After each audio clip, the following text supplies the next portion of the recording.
श्री स्वामी समर्थ। जय जय स्वामी समर्थ। श्री सूक्तम। हरि ओम। हिरण्यवर्णां हरिणीं सुवर्णरजतस्रजां चन्द्रां हिरण्मयीं लक्ष्मीं जातवेदो आवह। ताम् आवह जातवेदो लक्ष्मीमनपगामिनीं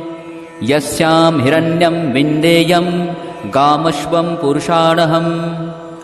अश्वपूर्वां रथमध्यां हस्तिनादप्रबोधिनीं श्रियं देवीमुपभये श्रीर्मा देवी जूषतां। कांसुस्मिता हिरण्यप्राकारां मार्द्रां ज्वलन्तीं तृप्तां तर्पयन्तीं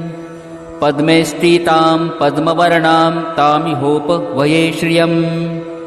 चन्द्राप्रभासां यशसा ज्वलन्तीं श्रियं लोके देवजुष्टामुदारां। तां पद्मिनीं शरणं प्रपद्ये अलक्ष्मीर्मे नश्यतां त्वां ऋणे। आदित्यवर्णे तपसोऽधिजातो वनस्पतिस्तव वृक्षोऽथ बिल्वः। तस्य फलानि तपसानुदन्तु मायान्तरायाश्च बाह्या अलक्ष्मीः। उपेतु मां देवसखः कीर्तिश्च मणिना सह। प्रादुर्भूतोऽस्मि राष्ट्रेऽस्मिन् कीर्तिं वृद्धिं ददातु मे। क्षुत्पिपासामलां ज्येष्ठाम् अलक्ष्मीं नाशयाम्यहम्। अभूतिं समृद्धिं च सर्वानिर्णुत मे गृहात्। गन्धद्वारां दुरादर्शां नित्यपुष्टां करिषिणीम् ईश्वरीं सर्वभूतानां तामिहोपभये श्रियम्। मनसः काममाकुतिं वाचः सत्यमशीमहि। पशूनां रूपमन्नस्य मयि श्रीश्रयतां यशः। कर्दमेन प्रजाभूता मयि सम्भवकर्दम। श्रियं वासय मे कुले मातरं पद्ममालिनीम्। आपः सृजन्तु स्निग्धानि चिक्लितवसमे गृहे। निचदेवीं मातरं श्रियं वासय मे कुले। आर्द्रां पुष्करिणीं पुष्टिं पिङ्गलां पद्ममालिनीं चन्द्रां हिरण्मयीं लक्ष्मीं जातवेदोम् आवह। आर्द्रां यः कर्णीं यष्टिं सुवर्णां हेममालिनीं सूर्यां हिरण्मयीं लक्ष्मीं जातवेदोम् आवह। ताम् आवह जातवेदो लक्ष्मीमनपगामिनीं यस्यां हिरण्यं प्रभुतं गावो दास्युष्वान् विन्देयं पुरुषाणहम्। यः शुचिप्रयतो भूत्वा जुहुयादाजमन्वहम्। सूक्तं पञ्चदशर्चञ्च श्रीकामः सततं जपेत्। हरि ओम। हिरण्यवर्णां हरिणीं सुवर्णरजतस्रजां चन्द्रां हिरण्मयीं लक्ष्मीं जातवेदो आवह। ताम् आवह जातवेदो लक्ष्मीमनपगामिनीं यस्यां हिरण्यं विन्देयं गामश्वं पुरुषाणहम्। अश्वपूर्वां रथमध्यां हस्तिनादप्रबोधिनीं श्रियं देवीमुपभये श्रीर्मा देवी जूषतां। कांसुस्मिता हिरण्यप्राकारां मार्द्रां ज्वलन्तीं तृप्तां तर्पयन्तीं पद्मे स्थितां पद्मवर्णां तामिहोपभये श्रियम्। चन्द्राप्रभासां यशसा ज्वलन्तीं श्रियं लोके देवजुष्टामुदारां। तां पद्मिनीं शरणं प्रपद्ये अलक्ष्मीर्मे नश्यतां त्वां ऋणे। आदित्यवर्णे तपसोऽधिजातो वनस्पतिस्तव वृक्षोऽथ बिल्वः। तस्य फलानि तपसानुदन्तु मायान्तरायाश्च बाह्या अलक्ष्मीः। उपेतु मां देवसखः कीर्तिश्च मणिना सह। प्रादुर्भूतोऽस्मि राष्ट्रेऽस्मिन् कीर्तिं वृद्धिं ददातु मे। क्षुत्पिपासामलां ज्येष्ठाम् अलक्ष्मीं नाशयाम्यहम्। अभूतिं समृद्धिं च सर्वानिर्णुत मे गृहात्। गन्धद्वारां दुरादर्शां नित्यपुष्टां करिषिणीम् ईश्वरीं सर्वभूतानां तामिहोपभये श्रियम्। मनसः काममाकुतिं वाच्यः सत्यमशीमहि पशूनां रूपमन्नस्य मयि श्रीश्रयतां यशः कर्दमेन प्रजाभूता मयि सम्भवकर्दम श्रियं वासय मे कुले मातरं पद्ममालिनीम् आपः स्रजन्तु स्निग्धानि चिक्लितवसमे गृहे निचदेवीं मातरं श्रियं वासय मे कुले आर्द्रां पुष्करणीं पुष्टिं पिङ्गलां पद्ममालिनीं चन्द्रां हिरण्मयीं लक्ष्मीं जातवेदों आवह आर्द्रां यः कर्णीं यष्टिं सुवर्णां हेममालिनीं सूर्यां हिरण्मयीं लक्ष्मीं जातवेदोम् आवह ताम् आवह जातवेदो लक्ष्मीमनपगामिनीं यस्यां हिरण्यं प्रभुतं गावो दास्युष्मान् विन्देयं पुरुषानहं यः शुचिप्रयतो भूत्वा जुहुयादाजमन्वहं सूक्तं पञ्चदशर्चञ्च श्रीकामः सततं जपेत् हरि ओम् हिरण्यवर्णां हरिणीं सुवर्णरजतस्रजां चन्द्रां हिरण्मयीं लक्ष्मीं जातवेदोम् आवह ताम् आवह जातवेदो लक्ष्मीमनपगामिनीं यस्यां हिरण्यं विन्देयं गामश्वं पुरुषाणहम् अश्वपूर्वां रथमध्यां हस्तिनादप्रबोधिनीं श्रियं देवीमुपभये श्रीर्मा देवी जूषतां कांसोस्मिता हिरण्यप्राकारां मार्द्रां ज्वलन्तीं तृप्तां तर्पयन्तीं पद्मे स्थितां पद्मवर्णां तामिहोपभये श्रियम् चन्द्राप्रभासां यशसा ज्वलन्तीं श्रियं लोके देवजुष्टामुदारां तां पद्मिनीं शरणं प्रपद्ये अलक्ष्मीर्मे नश्यतां त्वां ऋणे आदित्यवर्णे तपसोऽधिजातो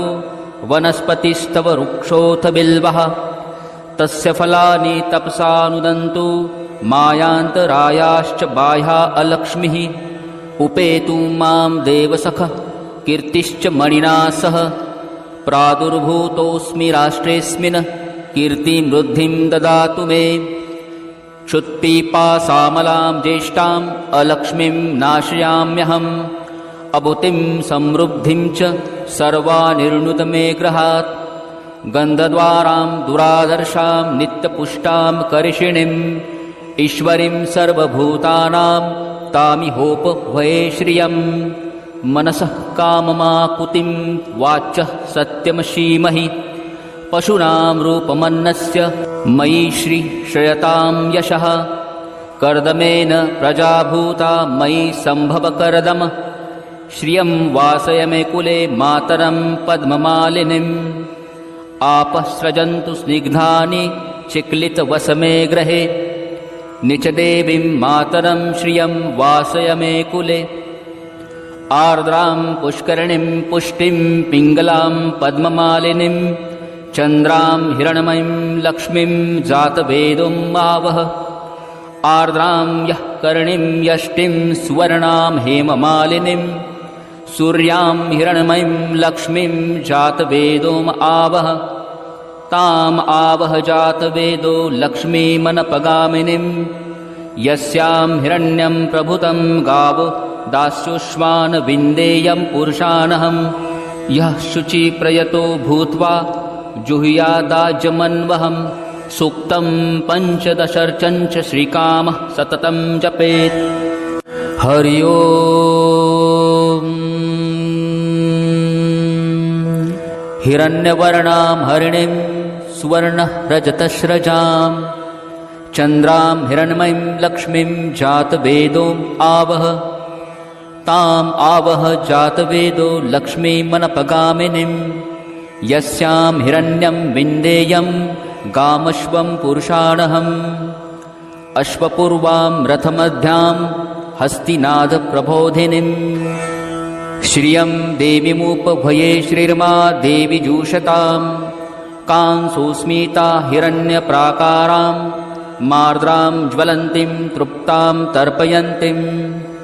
पद्मे स्थितां पद्मवर्णां तामिहोपवये श्रियम् चन्द्राप्रभासां यशसा ज्वलन्तीं श्रियं लोके देवजुष्टामुदारां तां पद्मिनीं शरणं प्रपद्ये अलक्ष्मीर्मे नश्यतां त्वां ऋणे आदित्यवर्णे तपसोऽधिजातो वनस्पतिस्तव वृक्षोऽथ बिल्वः तस्य फलानि तपसानुदन्तु मायान्तरायाश्च बाह्या अलक्ष्मीः उपेतु मां देवसखः कीर्तिश्च मणिना सह प्रादुर्भूतोऽस्मि राष्ट्रेऽस्मिन् कीर्तिं वृद्धिं ददातु मे क्षुत्पिपासामलां ज्येष्ठाम् अलक्ष्मीं नाशयाम्यहम् अभूतिं समृद्धिं च सर्वानिर्णुत मे गृहात् गन्धद्वारां दुरादर्शां नित्यपुष्टां कर्षिणीम् ईश्वरीं सर्वभूतानां तामिहोपभये श्रियम् मनसः काममाकुतिं वाचः सत्यमशीमहि पशूनां रूपमन्नस्य मयि श्रीश्रयतां यशः कर्दमेन प्रजाभूता मयि सम्भवकर्दम श्रियं वासय मे कुले मातरं पद्ममालिनीम् आपःसृजन्तु स्निग्धानि चिक्लितवसमे गृहे निचदेवीं मातरं श्रियं वासय मे कुले आर्द्रां पुष्करणीं पुष्टिं पिङ्गलां पद्ममालिनीं चन्द्रां हिरण्मयीं लक्ष्मीं जातवेदों आवह आर्द्रां यः कर्णीं यष्टिं सुवर्णां हेममालिनीं सूर्यां हिरण्मयीं लक्ष्मीं जातवेदोम् आवह ताम् आवह जातवेदो लक्ष्मीमनपगामिनीं यस्यां हिरण्यं प्रभुतं गावो दास्युष्मान् विन्देयं पुरुषानहं यः शुचिप्रयतो भूत्वा जुहुयादाजमन्वहं सूक्तं पञ्चदशर्चञ्च श्रीकामः सततं जपेत् हरि ओम् हिरण्यवर्णां हरिणीं सुवर्णरजतस्रजां चन्द्रां हिरण्मयीं लक्ष्मीं जातवेदोम् आवह ताम् आवह जातवेदो लक्ष्मीमनपगामिनीं यस्यां हिरण्यं विन्देयं गामश्वं पुरुषाणहम् अश्वपूर्वां रथमध्यां हस्तिनादप्रबोधिनीं श्रियं देवीमुपभये श्रीर्मा देवी जूषतां कांसोस्मिता हिरण्यप्राकारां मार्द्रां ज्वलन्तीं तृप्तां तर्पयन्तीं पद्मे स्थितां पद्मवर्णां तामिहोपभये श्रियम् चन्द्राप्रभासां यशसा ज्वलन्तीं श्रियं लोके देवजुष्टामुदारां तां पद्मिनीं शरणं प्रपद्ये अलक्ष्मीर्मे नश्यतां त्वां ऋणे आदित्यवर्णे तपसोऽधिजातो वनस्पतिस्तव वृक्षोऽथ बिल्वः तस्य फलानि तपसानुदन्तु मायान्तरायाश्च बाह्या अलक्ष्मीः उपेतु मां देवसखः कीर्तिश्च मणिना सह प्रादुर्भूतोऽस्मि राष्ट्रेऽस्मिन् कीर्तिं वृद्धिं ददातु मे क्षुत्पिपासामलां ज्येष्ठाम् अलक्ष्मीं नाशयाम्यहम् अभूतिं समृद्धिं च सर्वानिर्णुत मे गृहात् गन्धद्वारां दुरादर्शां नित्यपुष्टां कर्षिणीम् ईश्वरीं सर्वभूतानां तामिहोपभये श्रियम् मनसः काममाकुतिं वाचः सत्यमशीमहि पशूनां रूपमन्नस्य मयि श्रीश्रयतां यशः कर्दमेन प्रजाभूता मयि सम्भवकर्दम श्रियं वासय मे कुले मातरं पद्ममालिनीम् आपःसृजन्तु स्निग्धानि चिक्लितवसमे गृहे निचदेवीं मातरं श्रियं वासय मे कुले आर्द्रां पुष्करणीं पुष्टिं पिङ्गलां पद्ममालिनीं चन्द्रां हिरण्मयीं लक्ष्मीं जातवेदोम् आवह आर्द्रां यः कर्णीं यष्टिं सुवर्णां हेममालिनीं सूर्यां हिरण्मयीं लक्ष्मीं जातवेदोम् आवह ताम् आवह जातवेदो लक्ष्मीमनपगामिनीम् यस्यां हिरण्यं प्रभुतं गावो दास्युष्मान् विन्देयं पुरुषानहम् यः शुचिप्रयतो भूत्वा जुहुयादाजमन्वहम् सूक्तं पञ्चदशर्चञ्च श्रीकामः सततं जपेत्। हरि ओम्। हिरण्यवर्णां हरिणीं सुवर्णः रजतस्रजां चन्द्रां हिरण्मयीं लक्ष्मीं जातवेदोम् आवह ताम् आवह जातवेदो लक्ष्मीमनपगामिनीं यस्यां हिरण्यं विन्देयं गामश्वं पुरुषाणहम् अश्वपूर्वां रथमध्यां हस्तिनादप्रबोधिनीं श्रियं देवीमुपभये श्रीर्मा देवी जूषतां कांसुस्मिता हिरण्यप्राकारां मार्द्रां ज्वलन्तीं तृप्तां तर्पयन्तीं पद्मे स्थितां पद्मवर्णां तामिहोपभये श्रियम् चन्द्राप्रभासां यशसा ज्वलन्तीं श्रियं लोके देवजुष्टामुदारां तां पद्मिनीं शरणं प्रपद्ये अलक्ष्मीर्मे नश्यतां त्वां ऋणे आदित्यवर्णे तपसोऽधिजातो वनस्पतिस्तव वृक्षोऽथ बिल्वः तस्य फलानि तपसानुदन्तु मायान्तरायाश्च बाह्या अलक्ष्मीः उपेतु मां देवसखः कीर्तिश्च मणिना सह प्रादुर्भूतोऽस्मि राष्ट्रेऽस्मिन् कीर्तिं वृद्धिं ददातु मे क्षुत्पिपासामलां ज्येष्ठाम् अलक्ष्मीं नाशयाम्यहम् अभूतिं समृद्धिं च सर्वानिर्णुत मे गृहात् गन्धद्वारां दुरादर्शां नित्यपुष्टां करिषिणीम् ईश्वरीं सर्वभूतानां तामिहोपभये श्रियम् मनसः काममाकुतिं वाचः सत्यमशीमहि पशूनां रूपमन्नस्य मयि श्रीश्रयतां यशः कर्दमेन प्रजाभूता मयि सम्भवकर्दम श्रियं वासय मे कुले मातरं पद्ममालिनीम् आपःसृजन्तु स्निग्धानि चिक्लितवसमे गृहे निचदेवीं मातरं श्रियं वासय मे कुले आर्द्रां पुष्करिणीं पुष्टिं पिङ्गलां पद्ममालिनीं चन्द्रां हिरण्मयीं लक्ष्मीं जातवेदोम् आवह आर्द्रां यः कर्णीं यष्टिं सुवर्णां हेममालिनीं सूर्यां हिरण्मयीं लक्ष्मीं जातवेदोम् आवह ताम् आवह जातवेदो लक्ष्मीमनपगामिनीं यस्यां हिरण्यं प्रभुतं गावो दास्युष्मान् विन्देयं पुरुषानहम् यः शुचिप्रयतो भूत्वा जुहुयादाजमन्वहम् सूक्तं पञ्चदशर्चञ्च श्रीकामः सततं जपेत्। हरि ओम्। हिरण्यवर्णां हरिणीं सुवर्णः रजतस्रजां चन्द्रां हिरण्मयीं लक्ष्मीं जातवेदोम् आवह ताम् आवह जातवेदो लक्ष्मीमनपगामिनीं यस्यां हिरण्यं विन्देयं गामश्वं पुरुषाणहम् अश्वपूर्वां रथमध्यां हस्तिनादप्रबोधिनीं श्रियं देवीमुपभये श्रीर्मा देवी जूषतां कांसुस्मिता हिरण्यप्राकारां मार्द्रां ज्वलन्तीं तृप्तां तर्पयन्तीं पद्मे स्थितां पद्मवर्णां तामिहोपभये श्रियम् चन्द्राप्रभासां यशसा ज्वलन्तीं श्रियं लोके देवजुष्टामुदारां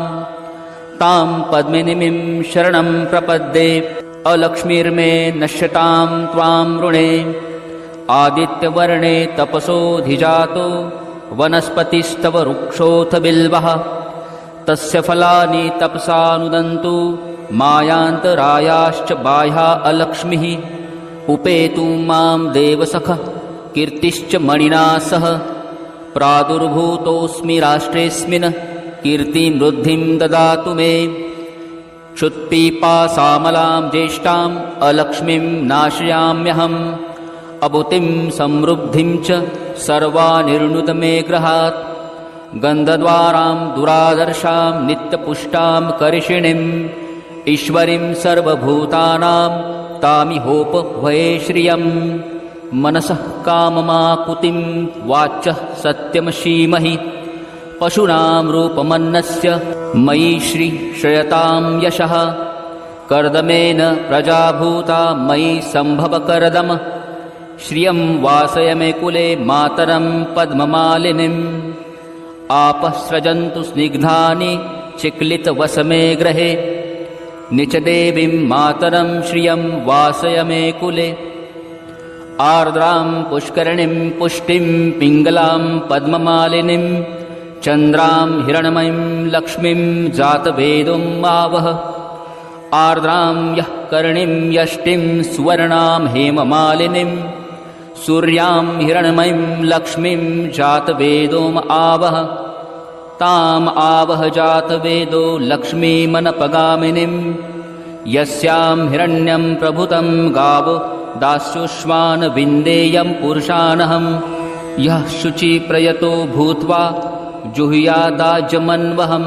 सूक्तं पञ्चदशर्चञ्च श्रीकामः सततं जपेत् हरि ओम् हिरण्यवर्णां हरिणीं सुवर्णः रजतस्रजां चन्द्रां हिरण्मयीं लक्ष्मीं जातवेदोम् आवह ताम् आवह जातवेदो लक्ष्मीमनपगामिनीं यस्यां हिरण्यं विन्देयं गामश्वं पुरुषाणहम् अश्वपूर्वां रथमध्यां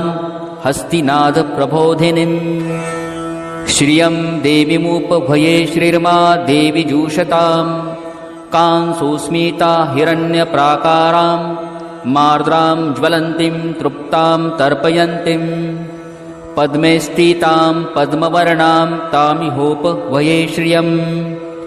चन्द्राप्रभासां यशसा ज्वलन्तीं श्रियं लोके देवजुष्टामुदारां तां पद्मिनीं शरणं प्रपद्ये अलक्ष्मीर्मे नश्यतां त्वां ऋणे आदित्यवर्णे तपसोऽधिजातो वनस्पतिस्तव वृक्षोऽथ बिल्वः तस्य फलानि तपसानुदन्तु मायान्तरायाश्च बाह्या अलक्ष्मीः उपेतु मां देवसखः कीर्तिश्च मणिना सह प्रादुर्भूतोऽस्मि राष्ट्रेऽस्मिन् कीर्तिं वृद्धिं ददातु मे क्षुत्पिपासामलां ज्येष्ठाम् अलक्ष्मीं नाशयाम्यहम् अबुतिं समृद्धिं च सर्वानिर्णुतमे गृहात् गन्धद्वारां दुरादर्शां नित्यपुष्टां करिषिणीम् ईश्वरीं सर्वभूतानां तामिहोपभये श्रियम् मनसः काममाकुतिं वाचः सत्यमशीमहि पशूनां रूपमन्नस्य मयि श्रीश्रयतां यशः कर्दमेन प्रजाभूता मयि सम्भवकर्दम श्रियं वासय मे कुले मातरं पद्ममालिनीम् आपः स्रजन्तु स्निग्धानि चिक्लितवसमे गृहे निचदेवीं मातरं श्रियं वासय मे कुले आर्द्रां पुष्करिणीं पुष्टिं पिङ्गलां पद्ममालिनीं चन्द्रां हिरण्मयीं लक्ष्मीं जातवेदोम् आवह आर्द्रां यः कर्णीं यष्टिं सुवर्णां हेममालिनीं सूर्यां हिरण्मयीं लक्ष्मीं जातवेदोम् आवह ताम् आवह जातवेदो लक्ष्मीमनपगामिनीं यस्यां हिरण्यं प्रभुतं गावो दास्युष्मान् विन्देयं पुरुषानहं यः शुचिप्रयतो भूत्वा जुहुयादाजमन्वहं सूक्तं पञ्चदशर्चञ्च श्रीकामः सततं जपेत् हरि ओम् हिरण्यवर्णां हरिणीं सुवर्णः रजतस्रजां चन्द्रां हिरण्मयीं लक्ष्मीं जातवेदोम् आवह ताम् आवह जातवेदो लक्ष्मीमनपगामिनीं यस्यां हिरण्यं विन्देयं गामश्वं पुरुषाणहम् अश्वपूर्वां रथमध्यां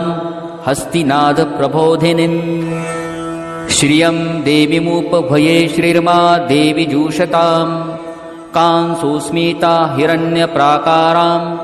मार्द्रां ज्वलन्तीं तृप्तां तर्पयन्तीं पद्मे स्थितां पद्मवर्णां तामिहोपभये श्रियम् चन्द्राप्रभासां यशसा ज्वलन्तीं श्रियं लोके देवजुष्टामुदारां तां पद्मिनीं शरणं प्रपद्ये अलक्ष्मीर्मे नश्यतां त्वां ऋणे आदित्यवर्णे तपसोऽधिजातो वनस्पतिस्तव वृक्षोऽथ बिल्वः तस्य फलानि तपसानुदन्तु मायान्तरायाश्च बाह्या अलक्ष्मीः उपेतु मां देवसख कीर्तिश्च मणिना सह प्रादुर्भूतोऽस्मि राष्ट्रेऽस्मिन् कीर्तिं वृद्धिं ददातु मे क्षुत्पिपासामलां ज्येष्ठाम् अलक्ष्मीं नाशयाम्यहम् अबुतिं समृद्धिं च सर्वानिर्णुत मे गृहात् गन्धद्वारां दुरादर्शां नित्यपुष्टां करिषिणीम् ईश्वरीं सर्वभूतानां तामिहोपभये श्रियम् मनसः काममाकुतिं वाचः सत्यमशीमहि पशूनां रूपमन्नस्य मयि श्रीश्रयतां यशः कर्दमेन प्रजाभूता मयि सम्भवकर्दम श्रियं वासय मे कुले मातरं पद्ममालिनीम् आपःसृजन्तु स्निग्धानि चिक्लितवसमे गृहे निचदेवीं मातरं श्रियं वासय मे कुले आर्द्रां पुष्करिणीं पुष्टिं पिङ्गलां पद्ममालिनीं चन्द्रां हिरण्मयीं लक्ष्मीं जातवेदों आवह आर्द्रां यः कर्णीं यष्टिं सुवर्णां हेममालिनीं सूर्यां हिरण्मयीं लक्ष्मीं जातवेदों आवह ताम् आवह जातवेदो लक्ष्मीमनपगामिनीं यस्यां हिरण्यं प्रभुतं गावो दास्युष्मान् विन्देयं पुरुषानहं यः शुचिप्रयतो भूत्वा जुहुयादाजमन्वहं सूक्तं पञ्चदशर्चञ्च श्रीकामः सततं जपेत् हरि ओम् हिरण्यवर्णां हरिणीं सुवर्णरजतस्रजां चन्द्रां हिरण्मयीं लक्ष्मीं जातवेदोम् आवह ताम् आवह जातवेदो लक्ष्मीमनपगामिनीं यस्यां हिरण्यं विन्देयं गामश्वं पुरुषाणहम् अश्वपूर्वां रथमध्यां हस्तिनादप्रबोधिनीम् श्रियं देवीमुपभये श्रीर्मा देवी जूषतां कांसुस्मिता हिरण्यप्राकारां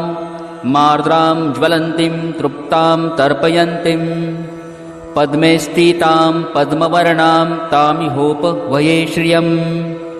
चन्द्राप्रभासां यशसा ज्वलन्तीं श्रियं लोके देवजुष्टामुदारां तां पद्मिनीं शरणं प्रपद्ये अलक्ष्मीर्मे नश्यतां त्वां ऋणे आदित्यवर्णे तपसोऽधिजातो वनस्पतिस्तव वृक्षोऽथ बिल्वः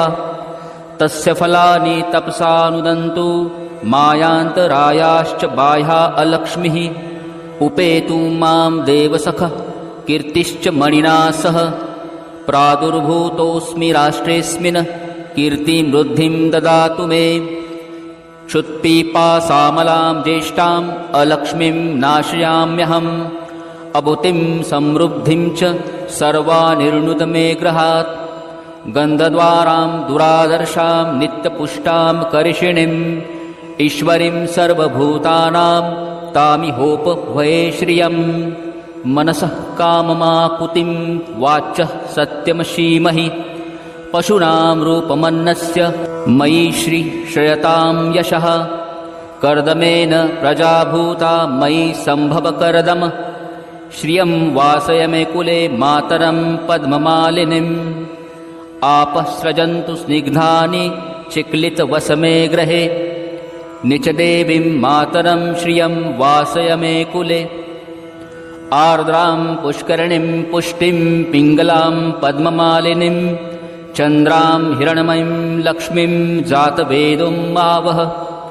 आर्द्रां यः कर्णीं यष्टिं सुवर्णां हेममालिनीं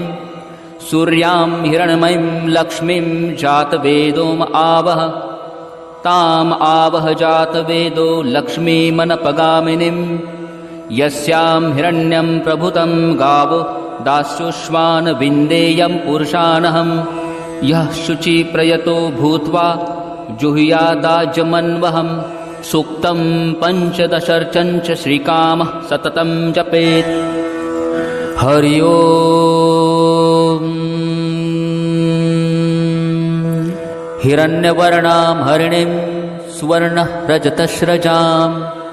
चन्द्रां हिरण्मयीं लक्ष्मीं जातवेदों आवह। ताम् आवह जातवेदो लक्ष्मीमनपगामिनीं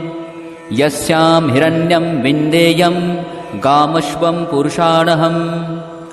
अश्वपूर्वां रथमध्यां हस्तिनादप्रबोधिनीं श्रियं देवीमुपभये श्रीर्मा देवी जूषतां। कांसोस्मिता हिरण्यप्राकारां मार्द्रां ज्वलन्तीं तृप्तां तर्पयन्तीं पद्मे स्थितां पद्मवर्णां तामिहोपभये श्रियम्। चन्द्राप्रभासां यशसा ज्वलन्तीं श्रियं लोके देवजुष्टामुदारां तां पद्मिनीं शरणं प्रपद्ये। अलक्ष्मीर्मे नश्यतां त्वां ऋणे आदित्यवर्णे तपसोऽधिजातो वनस्पतिस्तव वृक्षोऽथ बिल्वः।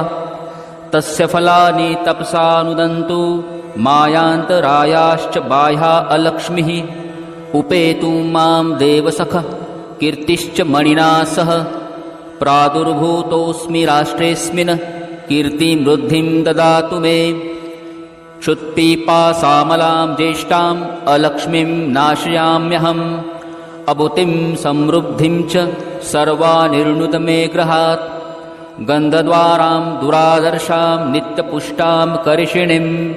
ईश्वरीं सर्वभूतानां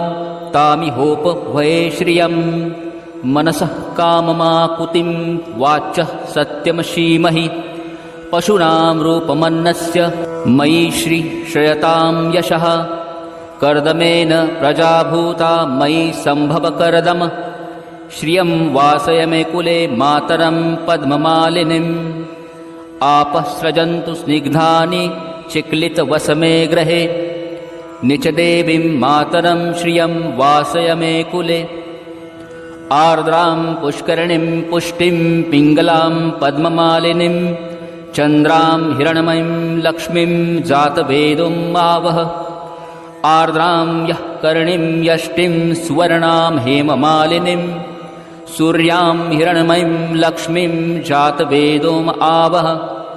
ताम् आवह जातवेदो लक्ष्मीमनपगामिनीं यस्यां हिरण्यं प्रभुतं गावो दास्युष्मान् विन्देयं पुरुषानहं। यः शुचिप्रयतो भूत्वा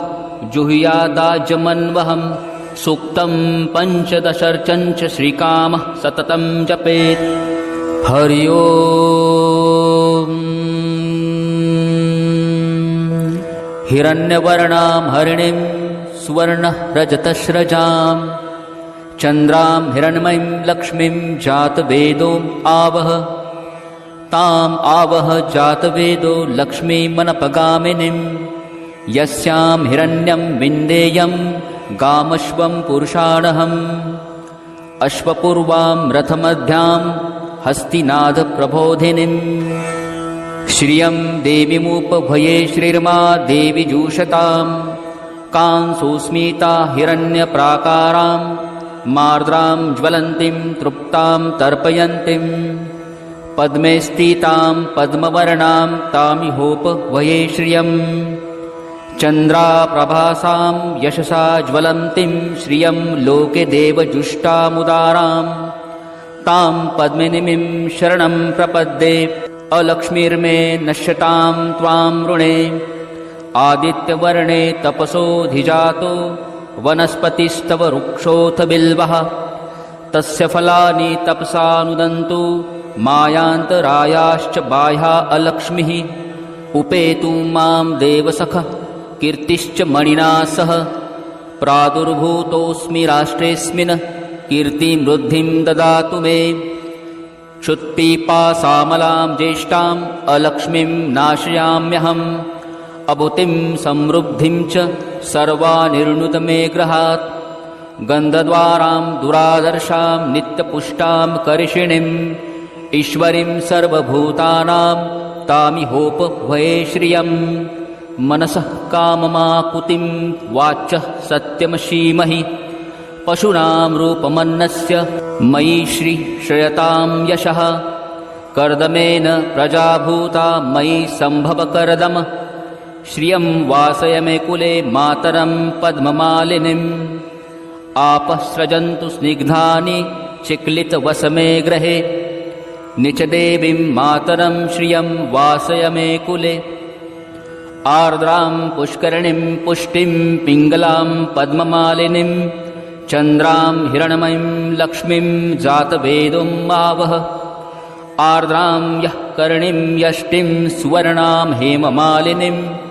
सूर्यां हिरण्मयीं लक्ष्मीं जातवेदोम् आवह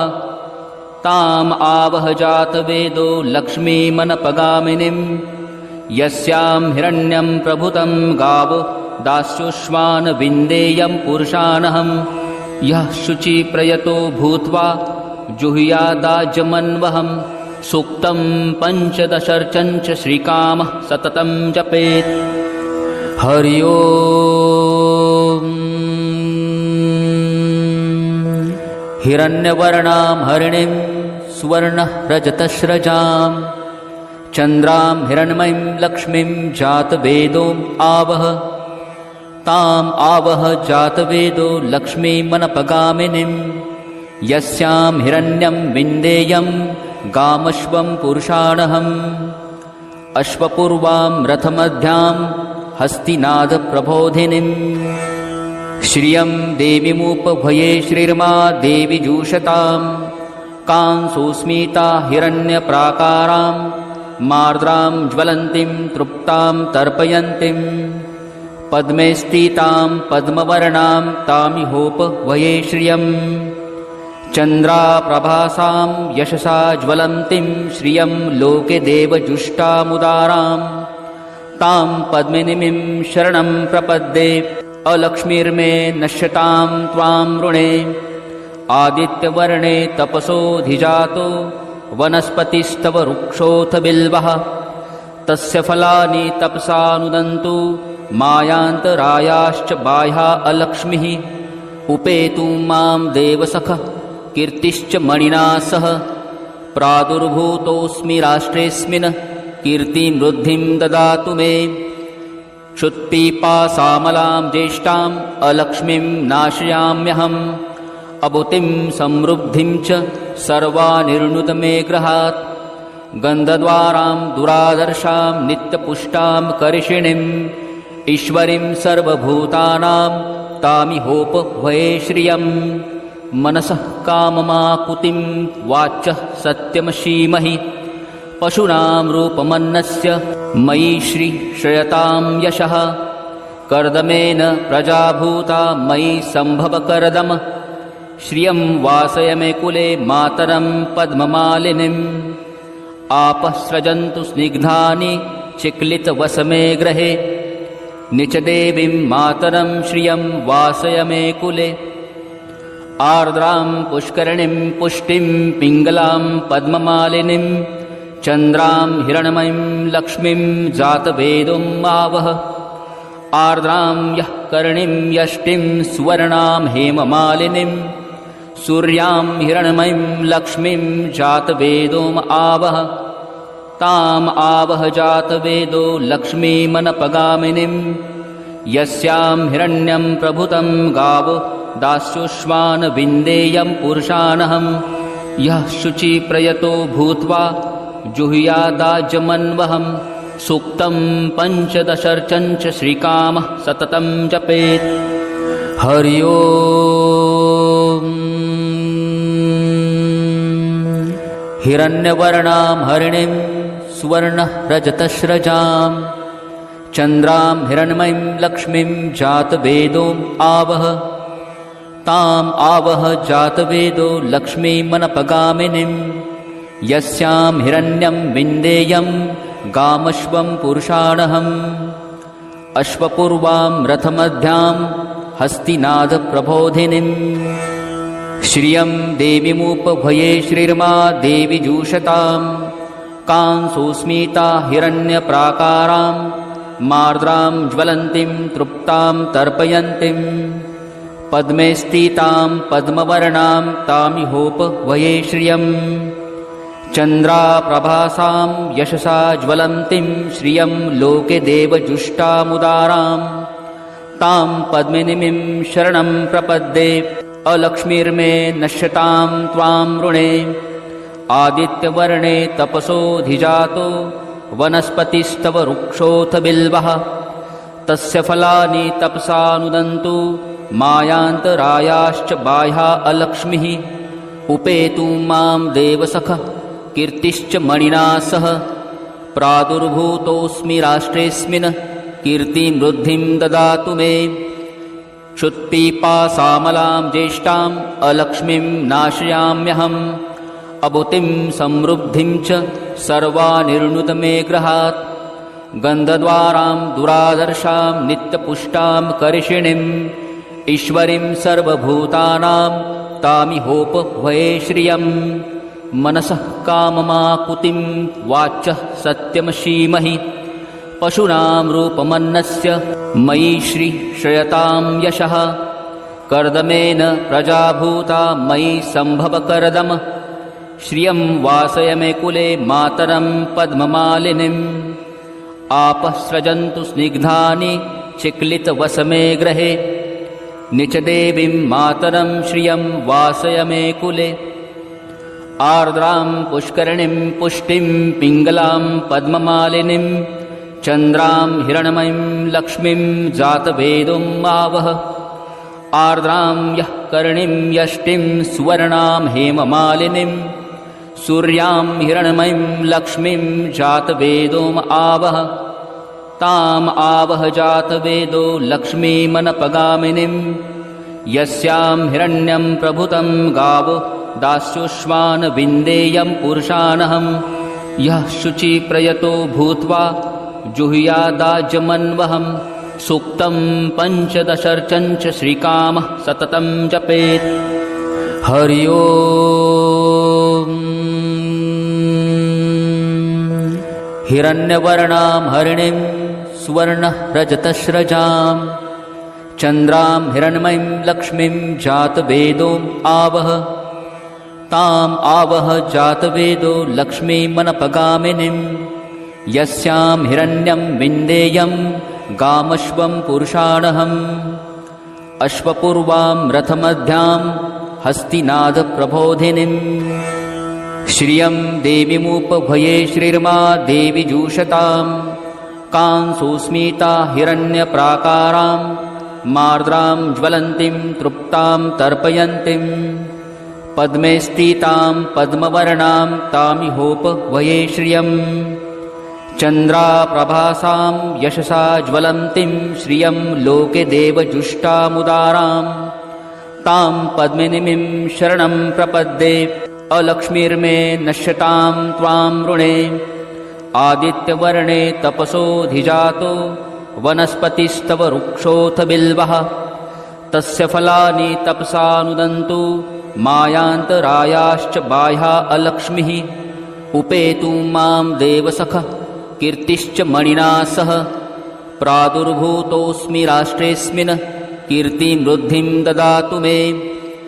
क्षुत्पिपासामलां ज्येष्ठाम् अलक्ष्मीं नाशयाम्यहम्